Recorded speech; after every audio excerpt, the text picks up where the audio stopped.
Welcome back to the channel, guys. This is Stang Tech here. We have our friend Kris here. Hey. That brought us the car. We are in a 2022 Nissan Sentra SV in electric blue. We're gonna start the video a little bit differently. We're gonna start off with the drive first. So why don't you introduce us to the car? All right, like Matt said, this is a 2022 Nissan Sentra SV trim, which is the second trim out of 4. The base trim is the S, this is the SV, SR, and I believe it's SR Premium. I will check that myself again because I'm pretty sure I'm wrong, but we're gonna go there for right now, okay? So this doesn't have any packaging at all. It's a base SV model. MSRP is gonna start at $22,400 in this. Well, this one you do actually get the I think on the S trim you don't get this infotainment screen 8 inches, and you don't get the instrument cluster for 7-inch screen in there. So that's pretty awesome in this car to have this. So you get the 8-inch infotainment display with the Android Auto and Apple CarPlay. You do get also the keyless entry. There'll be a button on the door handle, which I'll show you later on. You do also get push start in here, but there is no dual zone climate control. It's single zone. You do have steering wheel mounted controls for the audio, so back and forth on the song volume. You can answer the phone from this steering wheel, and you can also do voice recognition in there as well. Right. And you do actually, which is so surprising at this price point, is to have the adaptive cruise control. So that actually works. We'll show you that as well while we're driving. Some awesome the vents here. It's the what is it called again? What style is this? The turbine. Yeah, the turbine style. These are actually pretty awesome to have. It's almost like Mercedes-esque, so it's pretty nice to have. Actually, nice tilt and everything like that. Feels very solid, not too fancy, but solid enough for its good quality. Around the climate area, you do have a little bit of gloss black. So if you're not a fan of gloss black, it might still work for you because it's not a lot, and it's not like a high touch point on it though. Though there is a little bit around the steering wheel, around the gear lever. There we go. And while we're on the gear lever, it's actually a nice gear lever actually though. Nice size, not too big, not too small. It fits nice to your hand. It actually looks good as well though. So we'll go with that. Back to you, Matt. Yeah, so one of my favorite parts of this interior is the flat bottom steering wheel, which is also leather wrapped here. As you can see, it does take the corners pretty well while merging onto the highway here. It's one of the quieter vehicles in this class. And how much does this car cost? Again, it's $22,400 is the starting MSRP for this trim, the SV trim. Not bad. Oh, we do have a Raptor right there in our left. I was going to point that out though. I wasn't sure you wanted to, so. No. Nice black one. Alright. And it's first gen, right? Yeah. Alright. So back onto the interior, does come with a lot of standard features with the 8-inch touchscreen here, Apple CarPlay, Android Auto. The touch points in this car, where you're going to touch right here and right here, are very soft. Everything else is pretty firm. I do like the carbon fiber skin over the plastic trim pieces here, which is pretty nice. On-road experience is that it is pretty quiet, does keep up with traffic. We do have the adaptive cruise control here, which we are having it set to 1 car length, but as you can see, it does leave a little bit more than 1 car length as a buffer. This car has really good visibility, even though it has really small mirrors, as you can see. But for someone that's also 5'9", and this is the height, the maximum height of the telescoping and tilt steering wheel, you do get good visibility, and the hood is nicely sculpted down so you can see over the hood. Great in the tight parking situations. The blind spot monitoring is working. As you can see, the orange LED right there is active and working.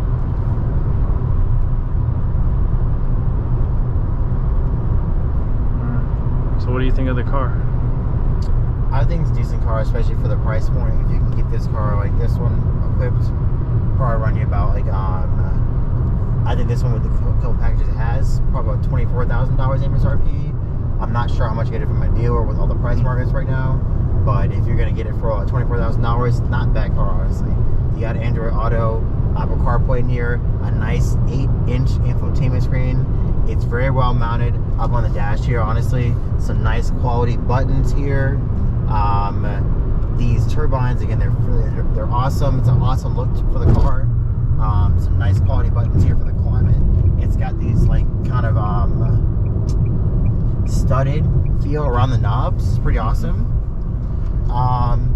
A nice size glove box. You know, you can fit your owner's manual in here, some papers, some napkins, forks and knives. If you're like me in there, you're going to be prepared for any situation. Right. Also here, you can fit your phone in this little area here. I have an iPhone 12 Pro Max, so it fits my whole phone in here neatly. It is not a wireless charging pad. I don't think that's actually offered in here though. But one awesome thing that's actually offered, they have a USB-C connection here for the phone, which is pretty awesome though. You also get the regular USB as well. And then another thing in here that's pretty rare is the auxiliary jack though. So it's the fact the car still have that in 2022 is pretty awesome. And that's probably something you'll see in like a budget car like this. You're not gonna see it in a higher quality car, honestly though. Looking at the cup holders, I think they're pretty good size. You can fit the water bottle in here, any kind of standard cups you get from Starbucks or whatever. And you can probably fit like a really big gulp or like a Trenta size cup from Starbucks in here as well. So that's pretty awesome. You don't have to worry about not being able to fit your cups in here. Right. And you can probably fit a big Yeti in here too. I have mine at my house. I didn't bring it with me, but the big 40-ounce Yetis you can fit in there too probably. Alright. I wouldn't recommend putting water bottles in here as it does wobble around. They're best kept on the door. So they don't cup the cups in here though. It holds in there. You can fit it, but if it's small, it's gonna fly around. So good notes. Yeah. The suspension feel is quite on the firm side. I would say it's pretty sporty, but I wouldn't say it's sports car level.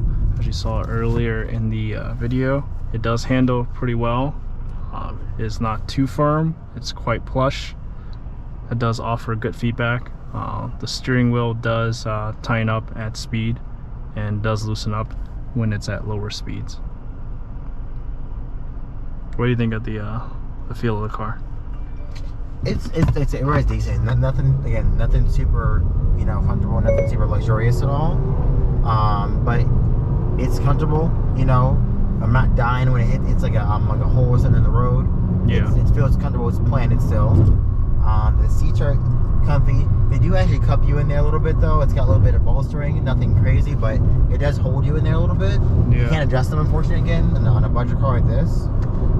Space wise, up here for me, being 6'1", I definitely got to pull the seat back about all the way 8/10 of the way or 100%, honestly, to be comfortable. If I have it up here like this, I'm definitely gonna have my knees on the dashboard and my chest, honestly though. So definitely recommend, if you're my height or higher, pull it all the way back there, honestly though. And I feel sorry for the passengers in the back though. They're not gonna have much space, honestly though, unless you're like 5'7" or shorter, honestly though. Otherwise you're gonna be kind of cramped though. So sorry guys. Yeah, we'll check that out in a few minutes here when we get to our stop. All right. Yeah.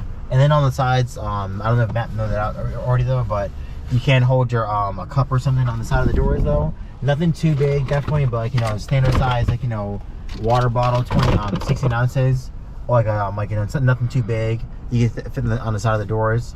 If you're looking here real quick in the center console here, it's actually pretty big. I actually checked it out. I fit my iPad in here, and I have the iPad mini. It's about 8 inches tall. You can fit in there, no problems at all. You probably can fit an iPad Pro in here as well, but not like laptop though. So probably a max like 8. I'm sorry, not 8. Probably max like 11 to 12 inches in here. That's probably not bad. I think this is like it's a little soft in here. Nothing. That's not hard plastic, which is good. Comfortable when you're driving. Not bad. Yeah. So what do you think of the audio? We did check this out earlier, and I would say it sounds pretty good for the price point of this car.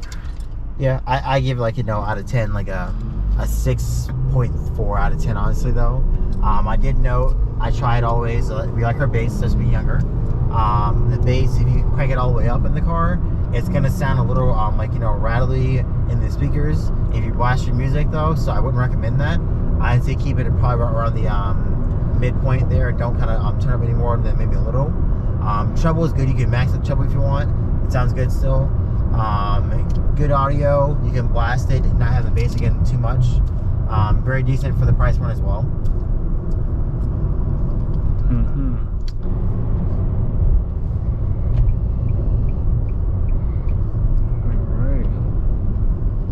Brakes feel pretty good, nice and steady, not overly sensitive.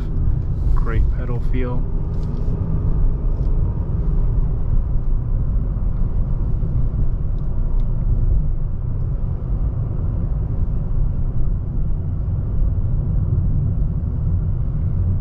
Car is very quiet, even with the AC on at 50% here.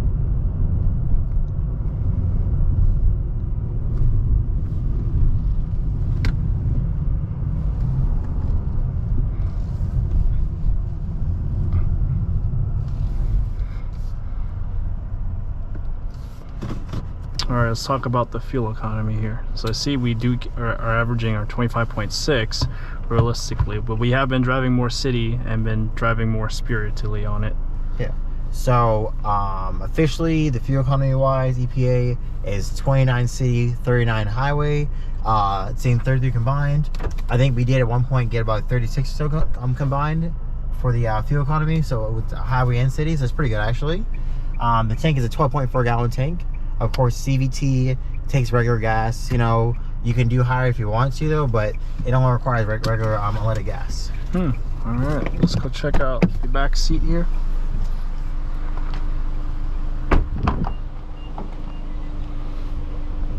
For someone that's 5'9", sitting behind my own height, I have about a foot of space. Lots of feet room here. Soft touch materials do translate, at least on the armrest, but not on the top portion of the arm, the panel. We do have a armrest on the right side with cup holders. No HVAC vents here. We do have a USB-A charging. And for someone that's 6'1", if you want to sit back here. Yeah, let's try it out. I think that's at the maximum height here. We do have one seat mat pocket here, nothing over here. That's a low ingress height. So it's not horrible. It's doable for like a short ride, honestly, though. But long term, it'd be a no-go for me, honestly. I will say the feet, they're not crimped at all. I'm very surprised at that, honestly, that they don't touch the top of the seat at all. So the feet are good, and these are a no-go for me, though. Yeah, I can see that. But closing the door, I'm not too cramped in here. Like I said, I can do it for a little bit. Someone of my height, 6'1" and above. Head-wise, with the sunglasses on, they're touching the roof, but without them, I'm almost there. So, but it's definitely not ideal for someone my height, without a doubt. But it's okay to kind of get down the street, half an hour drive, going to Dave & Buster's, wherever you're going from your house, though it works for you. I can fit in the armrest, my long arms here, fit on the side of the door. We're good. There is a mat pocket behind the seat, only the passenger side. Driver's side does not get one, unfortunately. Sorry. Yep, so the map lights here in the center here, not on the sides. I think you also get it up front here on the two sides here for the driver and passenger, and then one overall one as well. So yeah, not bad. And also note the rear headrests are not adjustable. They can't go up and down for it. They're fixed. Yeah, there's no recline on these seats, but it does have like a stadium style seating. You do sit taller than the front passengers. Yeah, but it doesn't feel claustrophobic in here. Let's go check out. And to also note, these seats do come down back here.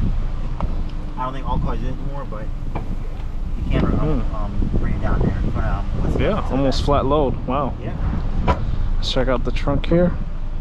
You do have a nice low entrance to load your cargo here. Yeah, I don't know. I didn't see. I couldn't find a dimension on the trunk size though, but I assume it's probably maybe like 12 to 13 cubic feet in the trunk.